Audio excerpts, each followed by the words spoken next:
പ്രായപൂർത്തിയാകാത്ത ആൺകുട്ടിയെ പീഡിപ്പിച്ച സംഭവത്തിൽ കൂടുതൽ പ്രതികളുണ്ടെന്ന് പോലീസ്.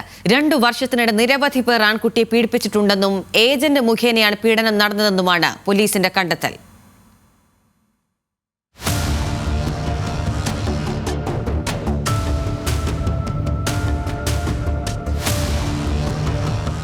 ഓൺലൈൻ ആപ്പിലൂടെ പരിചയപ്പെട്ട 16-കാരനെ പീഡിപ്പിച്ച സംഭവത്തിൽ നിലവിൽ 14 കേസുകളാണ് രജിസ്റ്റർ ചെയ്തിരിക്കുന്നത്. ഇതിൽ 8 കാസർഗോഡ് ജില്ലയിലും മറ്റുള്ളവ കണ്ണൂർ, കോഴിക്കോട്, എറണാകുളം ജില്ലകളിലുമാണ്.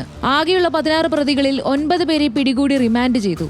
ഒരാൾ മുൻകൂർ ജാമ്യ ഹർജി നൽകി. ശേഷിക്കുന്ന 6 പേരെ കണ്ടെത്താനുള്ള ശ്രമത്തിലാണ് പോലീസ്.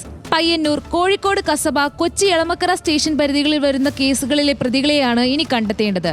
എന്നാൽ കേസിൽ ഇനിയും കൂടുതൽ പ്രതികളുണ്ടെന്നാണ് പോലീസിന് ലഭിച്ച പ്രാഥമിക വിവരം. പീഡനത്തിനിരയായ കുട്ടിയുടെ മൊബൈൽ ഫോണിൽ നടത്തിയ പരിശോധനയിലാണ് കൂടുതൽ ആളുകളുമായി ചാറ്റ് ചെയ്തിട്ടുണ്ടെന്നും പലരുമായും പണമിടപാട് നടത്തിയിട്ടുണ്ടെന്നും പോലീസ് കണ്ടെത്തിയത്. 2024 ഏജന്റ് എന്ന പേരിലുള്ള അക്കൗണ്ടിൽ നിന്നാണ് ആദ്യമായി 16-കാരന് മെസ്സേജ് ലഭിക്കുന്നത്. തുടർന്നാണ് കുട്ടി പീഡനത്തിന് ഇരയാകുന്നത്.